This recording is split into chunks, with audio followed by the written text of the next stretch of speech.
Hi, long time no see. I'm going to be reading a script here from my computer, so it's just going to be me reading and you watching me read it. Okay, if I can leave here for 6 months, leave X for months at a time, and abandon Facebook altogether, then none of these places have the same control on me as they have over everyone else. Why? Simple. I'm not here for money, fame, popularity, or validation from strangers. Complete strangers.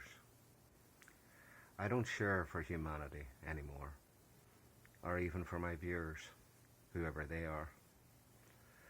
I only share for one reason now. The footage deserves to be seen. But this duty of share is steadily disappearing.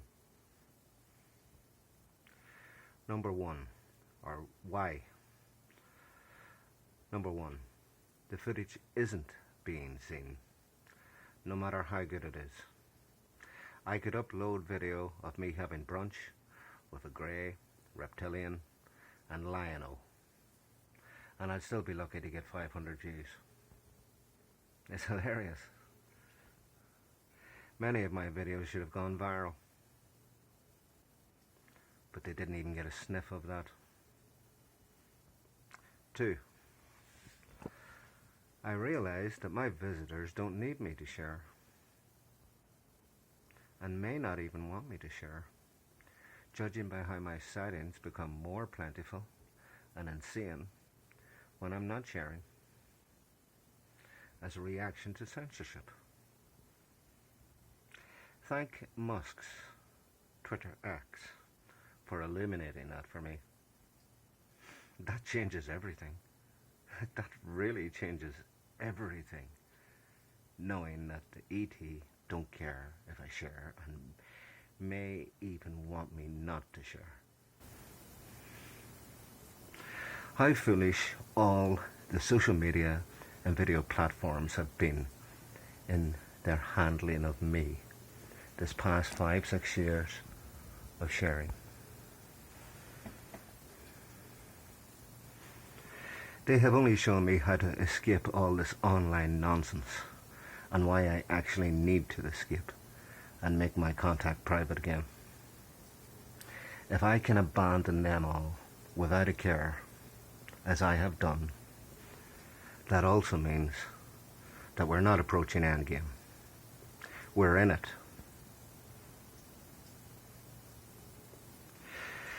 With these points in mind, I'm going to talk about the foolishness of these platforms and how they've paved a different future for me, far from all this BS, online BS.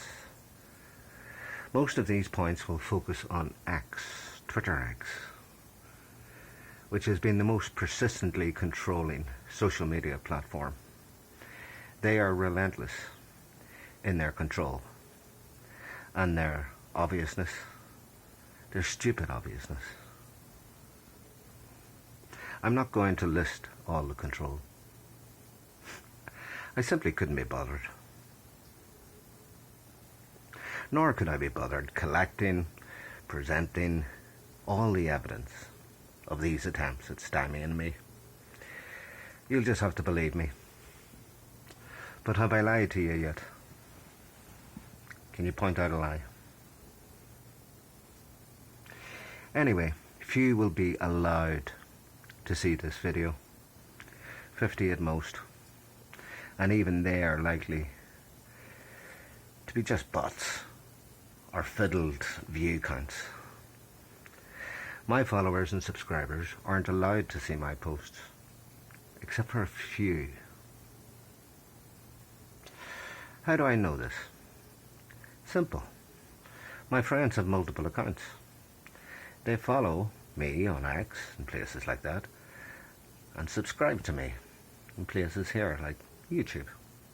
And they ensure that they're notified of all my posts. Everything I post, they want to see it. One problem. They see none of my posts. They're not notified about any of my posts. They do go on and like the posts for me, and also because they like them. But they're never notified of them. Not one. Their interest in me leads to the platforms banning them from seeing me. Completely counterintuitive social media. What? This is why I'll be uploading a video, if this continues, entitled, Unsubscribe from me. That'll be a first on YouTube. Very first ever unsubscribe from me. Everybody else is too greedy, you know. I have no greed when it comes to YouTube and all this. I'm not interested in your cash. I've got my own. YouTube will show that video, unsubscribe from me, widely, of course, to all my subscribers, just to rub my nose in it and to teach me a lesson. But they'll only be making my departure so much easier. Thank you, YouTube, again. When I've only 3 subscribers left. Well, what difference will it make? None. By the way, why is my view count so important to me? It lets me know that the videos are being seen, or, well, at least I used to think I used to trust the figures. No more. So my duty of share is being well implemented in that case, that the videos are being seen, that the job is being done, I'm doing my job. But now I don't even trust these numbers. We're almost at a stage where the only thing I trust now is real people watching my footage, with me present, watching their reactions. That has led to offline sharing, and the purchasing of projectors that fit in my pocket and can be played anywhere, day or night, dark or bright, in an alleyway, in a pub, in a restaurant, on the main street, busking, anywhere. I can get an audience, a real audience. Finally. Have to go offline to get an audience. More on that at a later stage on the projectors. But they really are excellent. But the world must see, you cry.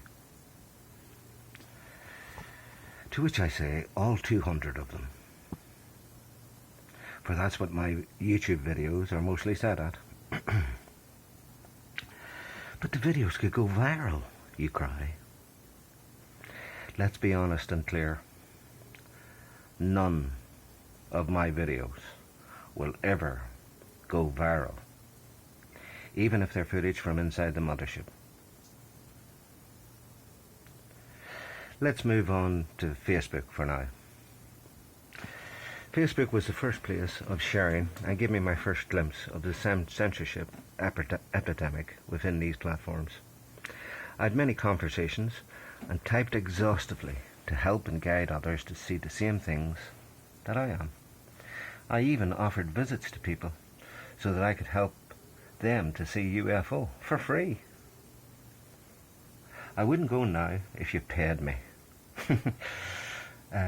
You've made me a complete lone wolf who never wants to seek with anyone ever again. I'm a friendly guy initially, until I catch a whiff of control. Then I become a complete monster or just ignore you completely. What was the first mistake by Facebook? Stalking by spooks masquerading as friends. What should they have done? They should have been more patient, professional, and employed better actors. If they had been more like this, I may have revealed more. They may even have gotten all the answers they quiz me about, if they actually earn my trust. Answers on my full name, my real date of birth, my phone number, and even my address. They would have had me. But all they got was my first name, Patrick, of course. Good luck on finding me with that in Ireland.